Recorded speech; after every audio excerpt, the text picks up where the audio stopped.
Ketika kita mau beli atau mau konsumsi makanan maupun minuman kemasan, itu biasanya kita akan selalu ada pertimbangan kan. Kayak misalnya dia harganya gimana, mahal atau murah ya, kayak uang kita cukup apa enggak gitu kan untuk beli itu. Terus yang kedua adalah misalnya rasanya enak atau enggak, dan pertimbangan-pertimbangan lainnya. Nah, salah satu pertimbangannya juga adalah terkait dengan nutrition fact yang ada di dalam makanan maupun minuman kemasan tersebut. Cuma ternyata nih, kalau terkait dengan nutrition fact, ada banyak mispersepsi yang terjadi di masyarakat. Nah, di video kali ini kita akan bahas 5 mispersepsi yang sering terjadi terkait dengan nutrition fact, teman-teman.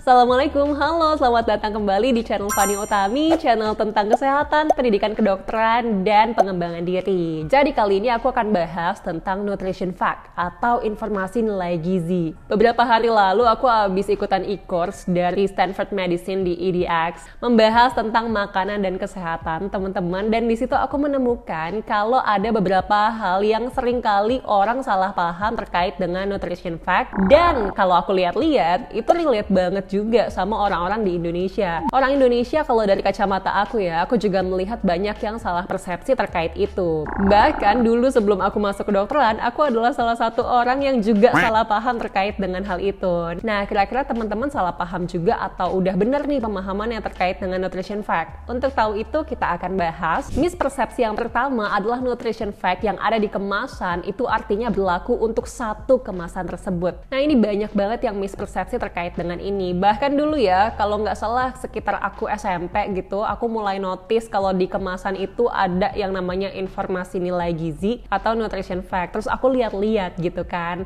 Aku waktu itu juga pahamnya kalau satu nutrition fact itu adalah untuk satu kemasan. Pokoknya walaupun kemasannya gede, kemasannya kecil, kalau di situ ada nutrition fact-nya, artinya itu untuk satu kemasan tersebut.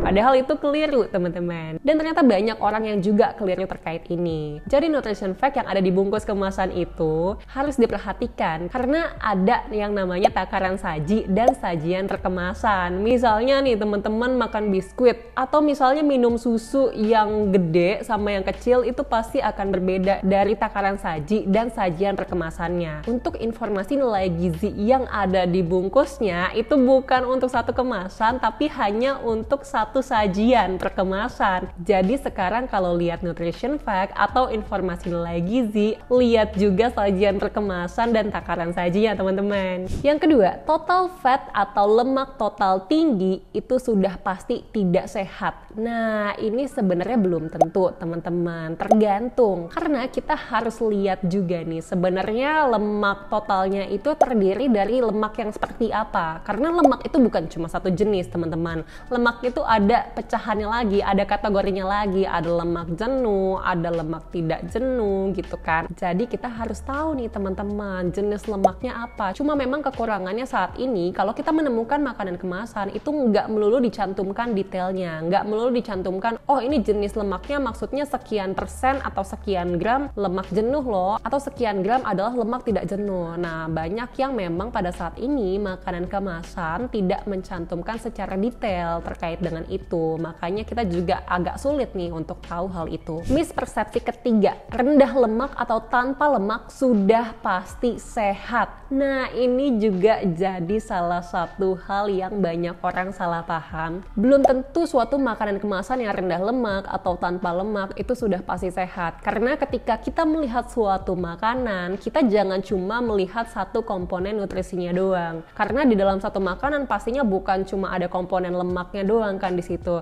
Kita juga harus lihat komponen gulanya berapa, komponen sodiumnya berapa. Itu kita harus lihatnya secara holistik, secara menyeluruh gitu teman-teman. Karena saat ini kalau teman-teman lebih teliti nih ketika lagi belanja misalnya ke supermarket, terus ngeliat ada makanan kemasan, terus teman-teman bandingin yang non-fat sama yang biasa aja walaupun satu jenis, itu ternyata ada yang kandungan gulanya lebih banyak pada yang non-fat atau yang low fat. Jadi kita harus lebih teliti lagi nih terkait itu. Mispersepsi keempat adalah jarang memperhatikan sodium atau natrium di dalam nutrition fact atau informasi nilai gizi. Padahal penting banget nih teman-teman kita untuk menyadari sebenarnya di dalam satu makanan kemasan, kalau kita emang konsumsi makanan kemasan ya, itu sodiumnya berapa banyak atau natriumnya berapa banyak. Target kita adalah kita tidak mengkonsumsi sodium atau natrium terlalu banyak, sehingga akan lebih baik ketika kita melihat suatu makanan kemasan, itu per takaran saji, per porsi yang kita konsumsi, itu sodium atau natriumnya tidak terlalu tinggi teman-teman. Mispersepsi kelima, makanan dan minuman kemasan yang mengandung vitamin maupun mineral itu sudah pasti sehat. Nah, ini perlu banget digarisbawahi teman-teman, sudah pasti sehat. Kata-kata sudah pasti sehat itu belum tentu teman-teman, walaupun dia ternyata banyak vitamin, dia banyak mineral dalam suatu makanan atau minuman kemasan, itu belum tentu. Kita harus lihat lagi-lagi suatu makanan itu secara holistik. Karena misalnya nih teman-teman konsumsi makanan atau minuman, itu kan kandungannya bukan hanya vitamin dan mineral, tapi tadi ada lagi kayak kalorinya berapa, terus juga gulanya berapa, sodiumnya berapa, lemaknya berapa. Kita harus lihat secara keseluruhan. Karena kalau mengacu ke e-course yang aku mention di awal dari Stanford Medicine, itu ternyata ada memang beberapa manufaktur yang dia itu memproduksi makanan atau minuman yang dia sudah tahu sebenarnya nggak sehat, tapi memang sengaja ditambahkan vitamin maupun mineral supaya orang-orang jadi berpikir, wah ini kaya akan vitamin dan mineral nih, berarti sehat dong. Akhirnya jadi meningkatkan salesnya. Nah, ternyata ada juga yang seperti itu. Jadi kita harus hati-hati ketika kita melihat ada kandungan vitamin, mineral, kita juga harus memperhatikan komposisi lain. Kita harus memperhatikan kandungan nutrisi yang lainnya, bukan cuma kandungan itunya aja teman-teman. Jadi memang harus holistik.